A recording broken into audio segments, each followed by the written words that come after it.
آنکھوں سے دیکھتے ہیں اور کانوں سے سنتے ہیں، ہمارے سامنے ہمارے ڈاکٹر تیمور ہیں، ڈاکٹر پور ہیں اور جہلم کی ایک شخصیت ہے، یہ سارے کے سارے ہمارے سامنے ہیں۔ صرف اور صرف اس وقت امت مسلمہ کو جو ایک درپیش مسئلہ ہے، مسئلہ فلسطین غزہ کا، اللہ رب العالمین نے اس موقع کے اوپر اہل ایمان اور منافقین کو چھانٹ دیا ہے، چھانٹی ہو گئی۔ اس وقت ہم امت مسلمہ اور منافقین کے درمیان، اہل ایمان اور منافقین کے درمیان فرق دیکھ سکتے ہیں۔ ہمارے خود افسوس کی بات ہے کہ ہمارے مسلمان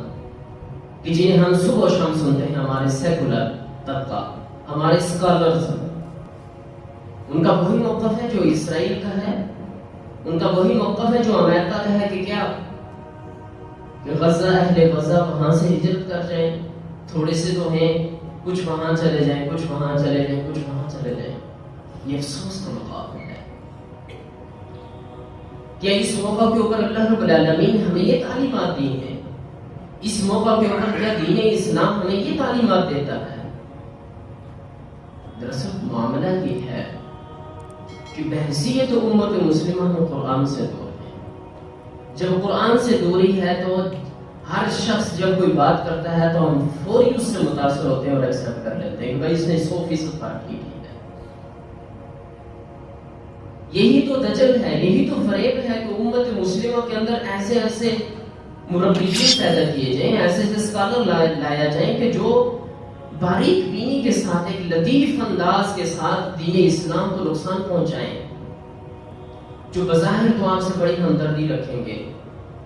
پھر دین اسلام کو اتنا نرم کر کے پیش کریں گے، اتنا نرم کر کے پیش کریں گے کہ جتنا ہے نہیں۔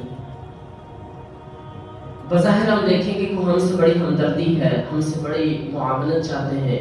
ہماری بڑی آسانی چاہتے ہیں، امت مسلمہ کے خیر خواہ ہیں،